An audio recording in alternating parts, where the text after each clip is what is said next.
Good evening, everybody. It has now been 18 hours since a lone gunman carried out the worst mass shooting in our country's history. And there remain far more questions than answers.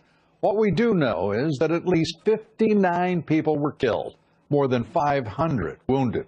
64-year-old Stephen Paddock of Mesquite, Nevada, started firing an automatic weapon from the 32nd floor of the Mandalay Bay Resort and Casino at an outdoor country music festival on the Las Vegas Strip. Paddock killed himself as police entered his hotel room. There they found 16 weapons, another 19 in his home. But his motive remains unknown. We know from his brother that Paddock was a multi-millionaire who made his money investing in real estate, and he was a high-stakes gambler, had no children. Paddock's father was once on the FBI's most wanted list, a fugitive bank robber who was rarely present in his sons' lives. But the gunman's family say they were shocked, utterly bewildered as to how Stephen Paddock could have shot and killed so many last night. Fox News correspondent Trace Gallagher in Las Vegas with our report. Little is known about what motivated suspected shooter 64-year-old Stephen Paddock of Mesquite, Nevada, to unleash a hail of bullets into a crowd of country music lovers gathered on the Las Vegas Strip. I've been shot coming from Mandalay Bay, halfway up. Early Monday, ISIS claimed responsibility, but right now, federal investigators are disputing that. We have determined to this point no connection with an international terrorist group. This is a crazed lunatic full of hate. We don't know much about his background. Police claim Paddock, who died of a self-inflicted gunshot wound before police could get to him, was armed with at least 10 rifles and hundreds of rounds of ammunition. The gunman's brother says he lived a quiet life and claims he wasn't mentally ill and had no religious or political affiliation. We're shocked, horrified, completely dumbfounded. He had a couple of guns, but they were all handgun legal. I mean, he might have had one long gun, but he had them in a safe. Paddock, a retiree with no criminal history, was reportedly perched in a 32nd floor window, perhaps with a stand or platform by each of the broken windows, high above the crowd of 22,000 watching country star Jason Aldean perform. It was the last song of the night when Paddock began firing, turning a concert venue into a killing field. The shots just kept coming. Everybody's hiding everywhere. I mean, they're hiding under the bleachers and the stanchions and anywhere they could. Many witnesses thought the pops were fireworks, all part of the show. That excitement quickly turned to panic. Get down. Once you heard the music cut off, you knew it was real, and you just see bodies dropping and people getting trampled. And it's one of the craziest things. I saw people in front of me get hit with bullets. On Instagram, Aldean saying, quote, "Tonight has been beyond horrific," a sentiment echoed by Nevada's governor. We're angry, we're grieving, we're confused, people are hurting. Trace Gallagher reporting. Las Vegas hospitals tonight are calling for blood donations. Hundreds are still being treated for gunshot wounds and other injuries. Fox News Chief Correspondent Jonathan Hunt live outside University Medical Center, the state's only level 1 trauma center, and has the latest for us. Jonathan?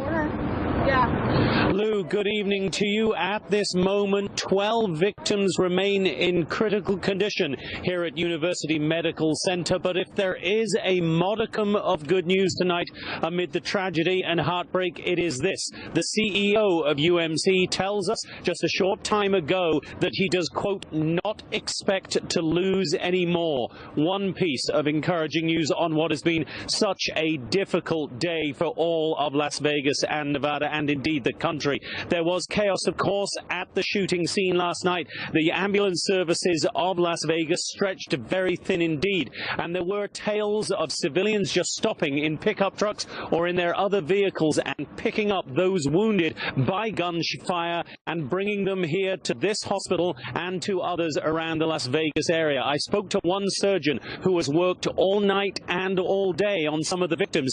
He told me he was shocked at the extent of some of the injuries. Listen here. This is a large caliber weapon, high-powered rifle. The type of damage you see in the abdomen, the cavitation, the spread of the shrapnel, this was not an ordinary street weapon. Now, because of the caliber of the weapon, it created those horrific injuries. That is one of the reasons why there was such a desperate plea today from officials for blood donations, and the people of Las Vegas have responded in a quite extraordinary way, going to the headquarters of United Blood Services, but also lining up hour after hour at mobile blood donation units that have been set up, including a couple just along the street from me here. And Lou, it's another sign, and I have to say, having just returned from covering the aftermath of the earthquake in Mexico City, we saw there the best of human spirit As a country music festival on the Las Vegas Strip turned to terror late last night, many in the carnage slowed down their exit to safety to help the injured. This concertgoer even giving the wounded and dead the clothes on his back. How many people did you help? How many people did you see down? How many people did I see down? Probably close to 20. In various, obviously, conditions? Look, man, I'm not wearing any clothes up here. Everyone who I thought, has passed on, they have an article of my clothing covering their eyes, covering part of their body. Everyone who I saw breathing, I help, man. Just random strangers. A friend of some of my staff members who lives in the district said they were running, being trampled. Somebody just opened a van door and pulled them inside for shelter and safety. That's the kind of people we have here in Las Vegas who are willing to reach out and help one another. Hey, right now, we need your truck. We just need to get people over to the hospital, okay? Okay, go ahead. Put them all in the back. Okay. Can you pull over towards the side over there? You know what? It's just a lot of chaos. My focus was just helping to get people out, trying to keep them orderly, trying to keep it not to be so chaotic so people didn't get ran over, trying to direct traffic so people didn't get hit by cars. One couple turned their vehicle into a makeshift ambulance, getting patients to the hospital. My husband and I ran out toward our car, and there were people hiding underneath my car for cover. And there was a gentleman that was shot, and he said, "Can you help me?" I thought he was going to be okay, but he was bleeding, and so he wasn't as serious to shove him into the ambulance that was right there, so I took him in my car. Sin City turned into a war zone in minutes. The lives of hundreds changed forever. But amid the panic and devastation, there was the courage and bravery of Americans helping their fellow man. And in that same spirit, we're seeing long lines of people waiting to donate blood, doing what they can to help others. Lou? Claudia, thank you very much. Claudia Cowan, reporting from Las Vegas. President Trump today honored the victims in Las Vegas, calling for a moment of silence outside the White House. Flags ordered to half staff, and President Trump said he would be traveling to Las Vegas Wednesday. Earlier in the day, the president also strongly condemned this senseless act of violence and offered comfort as he could to those who lost loved ones. It was an act of pure evil. Hundreds of our fellow citizens are now mourning the sudden loss of a loved one, a parent, a child, a brother or sister. We cannot fathom their pain. We cannot imagine their loss. To the families of the victims, we are praying for you, and we are here for you. White House Press Secretary Sarah Sanders teared up during today's briefing as she applauded acts of heroism in the face of such evil. The Gospel of John reminds us that there is no greater love than to lay down one's life for a friend. The memory of those who display the ultimate expression of love in the midst of an unimaginable act of hate will never fade. A tough day for all Americans. We're coming right back with much more. Stay with us. President Trump showing strong leadership in Puerto Rico. Tomorrow morning early, I'll be leaving for Puerto Rico with the First Lady. It's been amazing what's been done in a very short period of time. We discussed the president's commitment to help Puerto Rico and all hurricane victims with Ed Rollins and Michael Goodwin. And the investigation continues into the gunman who fired an automatic weapon into a country music festival in Las Vegas. We'll have more on the deadliest mass shooting in American history next. Stay with us.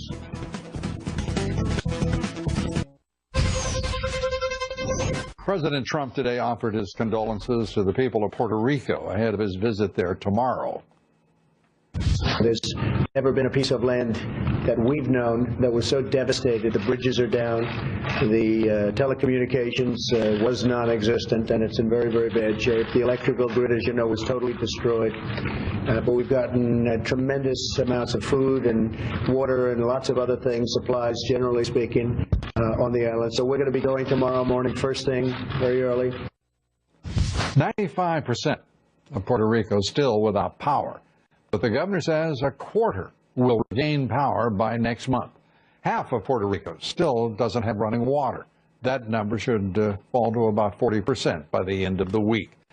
Joining me now to discuss the president's response to the hurricane and the political rhetoric emanating from some local officials in Puerto Rico, Ed Rollins, former chief political advisor to the House Republican leadership, esteemed member of the Political Consultant Hall of Fame, and Pulitzer Prize-winning columnist for the New York Post, Michael Goodwin, both Fox News contributors. And I should say Michael is esteemed in his own right as well. Well, let's not go overboard. Let's turn to San Juan. The mayor of there is just out of her tree. Ed, the president has had a bellyful. She's waffled back and forth. I don't think she seems to be in some sort of partisan identity crisis. Well, I think she's a very young woman. I think she's overcome by all the things that are going on around her. And I think the key thing for the president is, just as he's done the last day, what he provides is not just the services that FEMA and elements of government does. He provides a support system, and I think he really rose to the occasion today after this tragedy in Las Vegas. I think he is doing this again tomorrow. I mean, it's as much a moral thing. Well, hell, I mean, he's risen to the occasion throughout. He told Ryan Zinke, as Secretary of Interior, to move ships. He's had everything going. I mean, I am so annoyed at listening to this partisan claptrap. I can't stand it. You talk about young, she's a young partisan, and she's using it at the wrong time. Her own people in San Juan have got to be disgusted. As you know, I care about this president and support this president, and I want him to basically do the good things which he can do, as he did today. And I think arguing with her as he did initially is just we got to stop this stuff. No, it's not. Well, Lou, this is Donald Trump. Lou, that's your opinion, and it's my opinion is different. And I'm telling you mine again. And I know it's your show again. But I tell you that it's just not. Everything else is going well for him. He had a tremendous visit to Houston and Florida. This is our fourth tragedy in 4 weeks, and I think that. And how's he doing? He's doing great. Here's the thing I can't stand. I hear every hack in the world. I'm not a hack. I know that, or you wouldn't be here. Right. We're friends, or we wouldn't be. Right. The fact of the matter is, every hack in media is talking about tone again. This man does more for the American people, Michael. I mean, and has done so much for everyone hit. Harvey, Irma, I mean, go through the list. I mean, what in the world? I think his friends need to understand. The left is going to attack him relentlessly. They need to grow up and back off. Well, I would say today the last thing we needed to hear from anybody was politics. Right. I mean, I think this was a day of mourning. It was a day of unity for the country, as the president properly said in those very moving remarks. I would hope it would be. I think his rhetoric is exactly right. Right. I don't think it is a day of unity. I don't think it is a day of nationwide mourning. But I think we have to be honest about these things. We are confronted with a tragedy of immense proportions in Las Vegas. This president is dealing with the aftermath of two of the most powerful hurricanes to ever hit the United States. And a flood. And flooding. You know, I mean, it's just, where is the sense of proportion? Where is the decency? Where is the discretion? Well, because I think that on the left, there are those who think that no tragedy must be exploited for political reasons. So Hillary Clinton today, the mayor of San Juan, I think all of this is very much a partisan piece that will not stop. This is the left's response to everything because, frankly, politics is their religion. It may be their religion, but I don't think that's an excuse for anything that they're doing.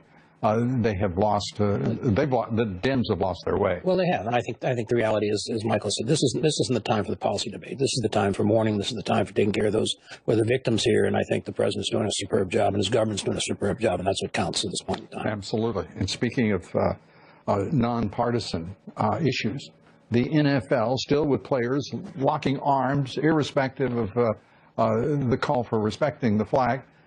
Some putting their hands over the heart and standing like Americans should, and others with, are you kidding me? The president has won this debate. A Black Panther salute, and you've got a media complex surrounding the NFL not even wanting to report this.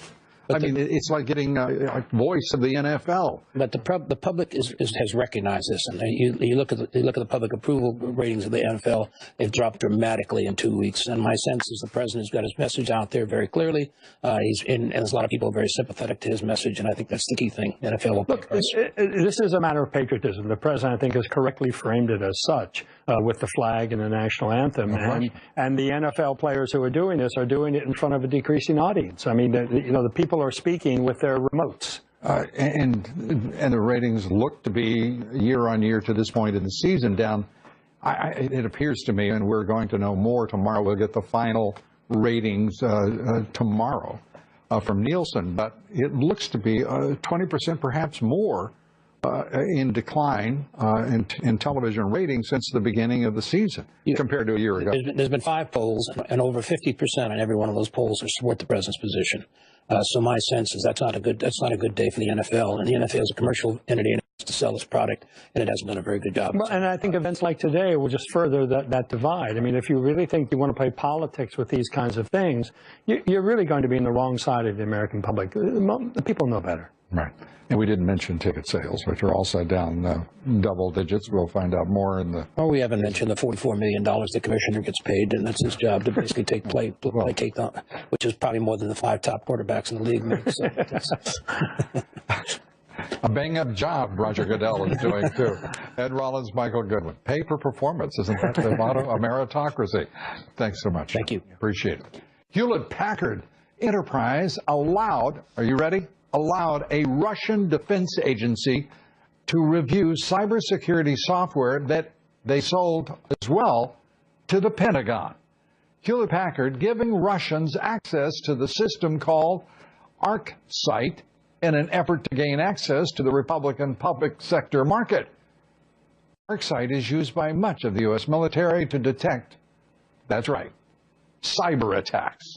Are you kidding me? Outrageous. On Wall Street, a record-breaking day for stocks. The Dow gained 153 points, the S&P up 10, and the Nasdaq up 21. All closing at, yes, new record highs. Volume on the big board, 3.1 billion shares. Manufacturing activity hitting the highest level since 2004. Hurricanes Harvey and Irma disrupting supplies but driving up demand. A reminder to listen to my reports 3 times a day, coast to coast on the Salem Radio Network. Up next, the gunman's brother says Stephen Paddock showed absolutely no signs of distress or mental illness, and that the family was utterly blindsided with the news. We're shocked. I mean, it's like, you think it's except that it came in, all 5 of my phones in the house and the cells and everything lit up at the same time. I'd have thought it was one of my friends joking. What, I mean, when you get a phone call that says your brother, just killed a bunch of people. A full report from Las Vegas coming up. A lot more. Straight ahead. Stay with us. We'll be right back.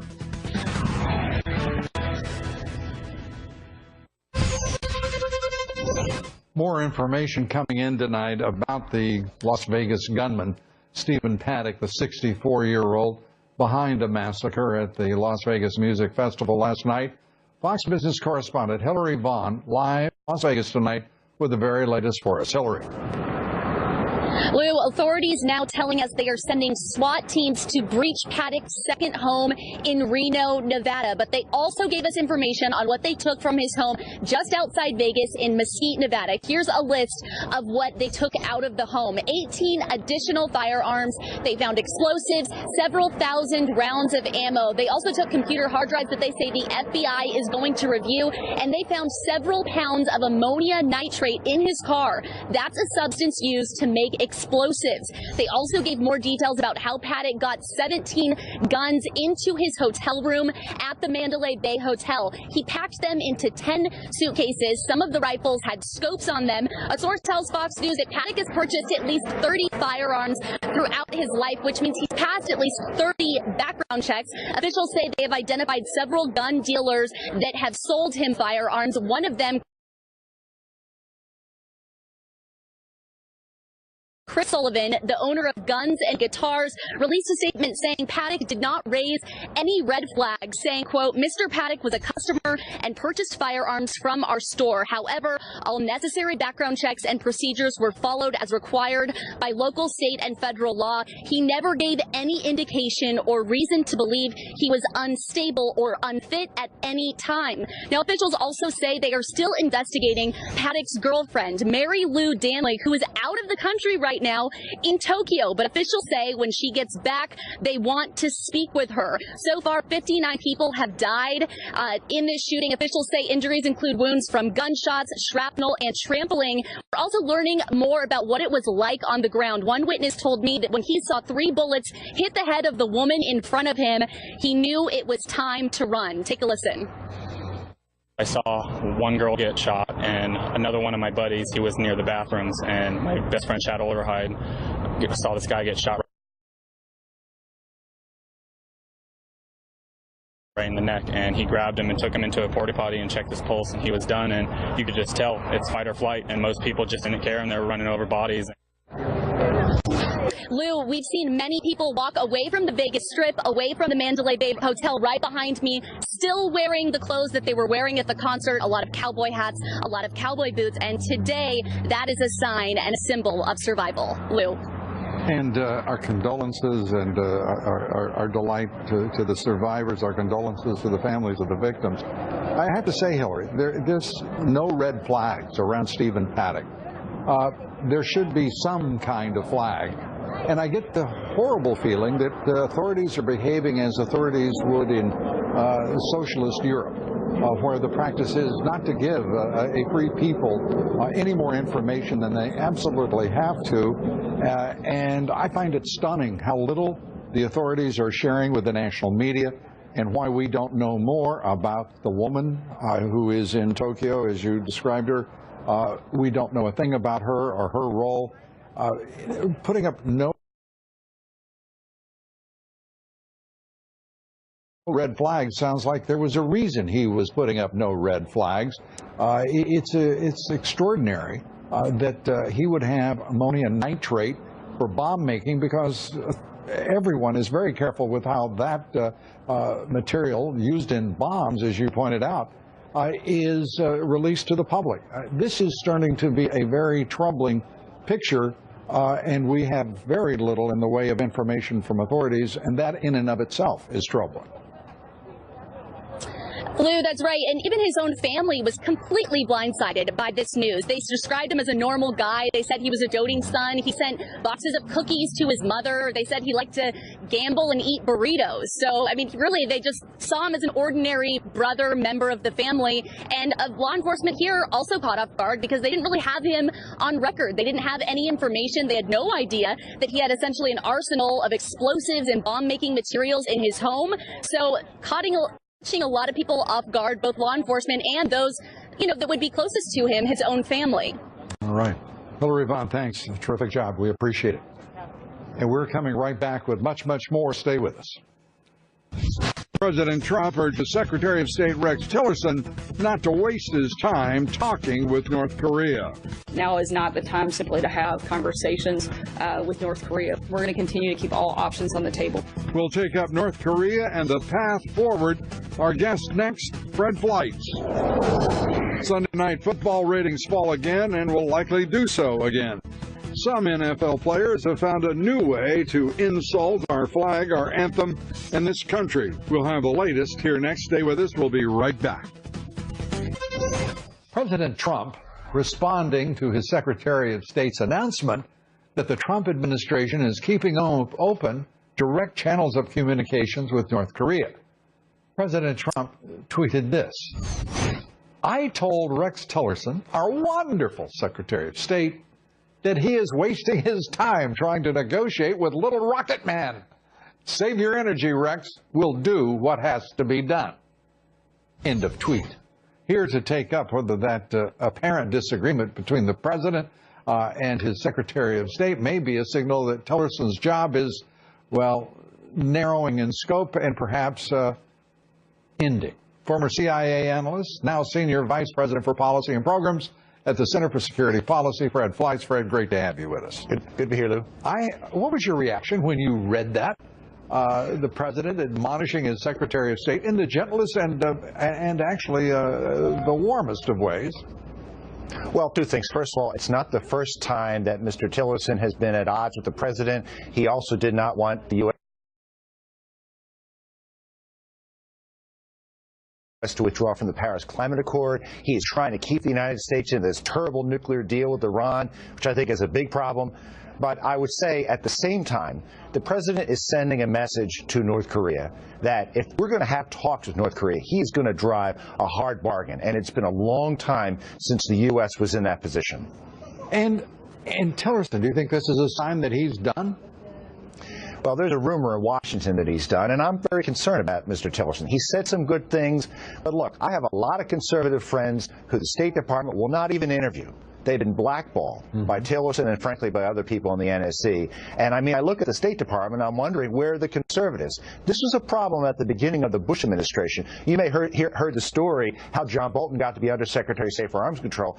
He called, somebody called the White House and said, where are the conservatives, Mr. President? And Bolton was invited in. I'm afraid that's happening again.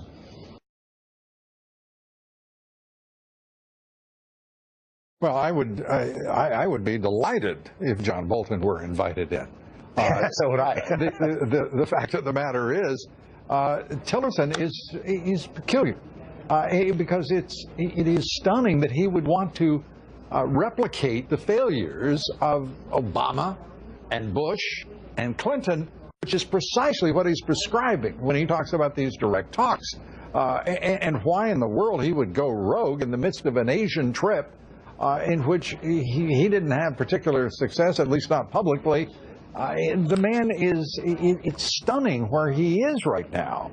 His job is to represent President Trump in the United States of America. Where the hell does he get off deciding something quite at odds with what the president wishes?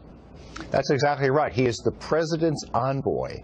My concern is that Mr. Tillerson is very inexperienced in international relations. Well, he's not stupid, though, Fred. Well, he's been captured by the bureaucracy, and he has advisors around him who do not think like President Trump does. That's an open secret here in Washington. That's why I say, where are the conservatives? Why isn't the State Department hiring them? Yeah, well, a fair and absolutely critical question to answer. Fred, as always, great to talk with you. Thanks so much. Good to be here. Fred Fleiss. Up next, NFL protest entering another week as ratings take another hit. Renowned legal scholar Alan Dershowitz takes up the NFL insult. And oh yes, what is this stuff about Bob Mueller's special counsel, all the investigations, and how full of it are the Dems and the left? Much more straight ahead. Stay with us. We'll be right back. Sunday night football ratings fell another 5% compared to last year after plunging 14% the previous week, down 11% the week before that. Yes, it's all going very well for the NFL. If the players keep on insulting our flag, our anthem in America, well, the bottom is possible. Several Seattle Seahawks players didn't even take the knee. They simply sat on the bench during the national anthem. Earlier in the day, a group of Vikings locked arms. Many players, including the quarterback, the entire offensive line, refused to participate. Perhaps the most divisive display, as many as 10 of the Browns raised their fists during the anthem, a gesture closely associated with the Black Power movement of the late 60s, when the NFL was roughly 30% black. Today, 70% of the players are African American, progress that's ignored in the midst of all of this. For more on the NFL and why he thinks the Russia probe is a politically motivated attack on President Trump, and he has other thoughts as well. I just thought I'd mention two. We're joined by renowned Harvard Law School professor, attorney Alan Dershowitz. His new book is called Trump Up: How Criminalization of Political Differences Endangers Democracy. Professor, great to have you with us. Great to be here. Let's start with the book, because I think everyone watching us tonight knows that there's something going on with Robert Mueller as special counsel. All of the other investigations that are underway, whether it be into Donald Trump Jr., a meeting with a Russian agent, The very idea that this is about, these investigations, is about collusion with Russia. In your book, you take on the issue straightforwardly and head on. It's not a crime. And when you appoint a special counsel like Mueller, who, as a former very distinguished prosecutor, head of the FBI, you're sending a message that the president has committed crimes. There's no evidence of that whatever. You have to look at the statute books. Even if there were to be political collusion, that wouldn't be a crime. You need to violate a federal statute. Firing the former head of the FBI, that's not a crime. Saying you're going to pardon somebody, that's not a crime. Those are all things that we can argue about politically, but we shouldn't be making up crimes just because we disagree with the politics of an incumbent. I would make the same argument if Hillary Clinton had been elected and people were saying, lock her up about the emails. I'd want to see what the crime was. You know, I've never talked with the president about it. I don't have any information. But I saw him when those cries of lock her up. He would become uncomfortable with it. We should be. Well, I think that she's got, I think there's pretty clear evidence that she, in my judgment, committed a crime. I'm just one reporter's opinion. Mm-hmm. But it appears that the administration's made a judgment not to prosecute. Well, that's the wise judgment. When somebody is a prominent political figure, you go after them politically. You use the criminal justice system as an absolute last resort, not a first resort. But we start to use it now as a first resort. As soon as we don't agree with something, there must be a crime. Now, are you using "we" to incorporate all of your fellow liberals? I'm talking about Americans in general, but because sometimes where is the liberals, reciprocity from the left? Well, because they are going after my judgment, and I know that your feeling is the same. I mean, they are absolutely ignorant going after this business of collusion. I agree. You've got a special counsel, the distinguished former FBI director, as you put it.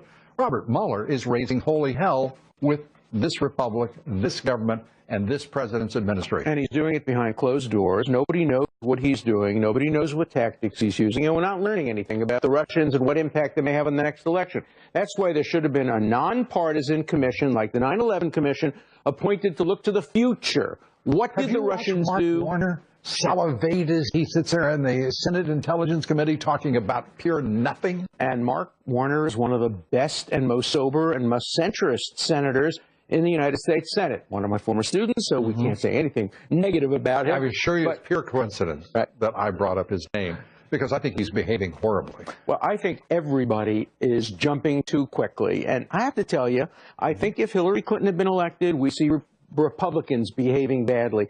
I think some Republicans behaving badly when it comes to Senator Bob Menendez. They're already convicting him. They already say he should resign from the Senate. You can't even get a... When's the last report you saw on the Menendez trial for corruption on left-wing nut television, you know, like NBC, the New York Times? You don't see it. But they won't even cover it. I get a lot of emails from Republicans saying, you got to go after this guy, make him resign now because there's still a Republican governor in there. And once the Republican governor is no longer in there, he might be replaced by a Democrat. We got to get politics out of the criminal justice system on both sides, both sides. Why don't you call Mueller and tell him to go home? I wish he'd listen. I don't think he ever should have been appointed. How about firing him? Well, perfectly within the purview of the president. Let me tell you, if the president does that, he will give his enemies grist for arguing that he committed an impeachable. He has the perfect right to do it.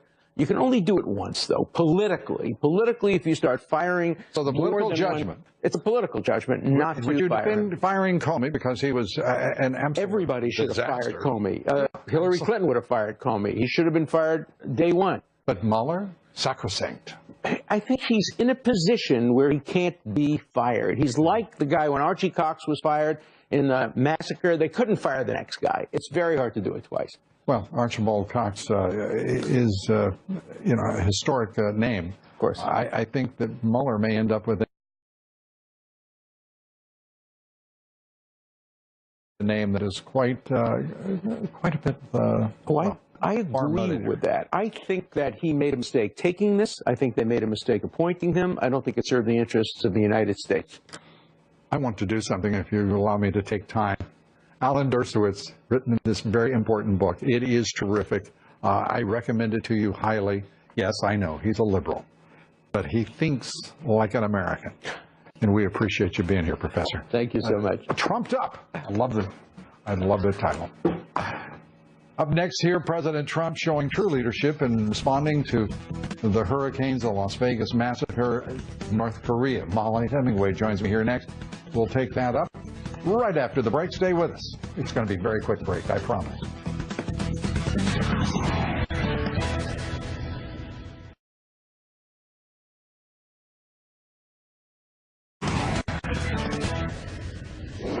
Joining me now, Molly Hemingway, senior editor for The Federalist. Molly, great to see you. Great to be here. Let's pick up with Alan Dershowitz and his perspective on criminalization of political differences. I think he's got it exactly right. I don't think anyone, though, is going to constrain themselves or add proportion or discretion or judgment to when they're going to go after political opponents in the legal system. It's absolutely true, and he is right that this is a problem that affects both sides, but I don't think we've seen anything quite like what we've witnessed for the last year with President Trump. Absolutely. This is a refusal to just accept the reality of the election and to criminalize. I mean, what did President Trump do that was so wrong? At the end of all of this investigation, at the end of all of, we could not have more reporting on this. It looks like the crime that he committed was basically winning the election, and some people are not able to handle that, and it's beyond time that they did. Yeah, and it's sort of a mad projection that we're watching here. Why anyone care that they can't handle it? These are daffodils and determined political operatives. They're apparatchiks. But these people are actually in very high positions. It's not just in politics. It's in the media, and they are not being held to account for some of the truly crazy or irrational things they're saying, including that $150,000 in Facebook ads changed the election, even though those ads were placed in 2015 and didn't even mention political candidates. That is an unhinged thing to say, and nobody's actually calling them on that. Well, and the rest of it, that the national left-wing nut media, I mean, what do you think when you look at the Washington Post each morning? What do you think when you look at the New York Times? Those are contrived, constructed, orchestrated attacks on a sitting president that have no merit. The president calls it fake news.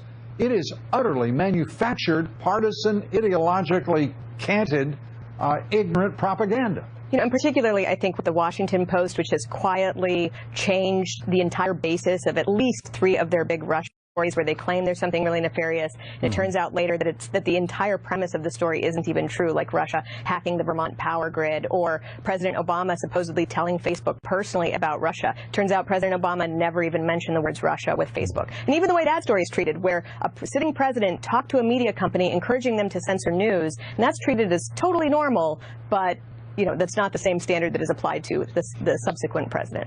Yeah, I mean, when the Washington Post and the New York Times have become the Carlos Slim blog in the case of the New York Times, and the Jeff Bezos blog in the case of the Post, what are other papers to look toward?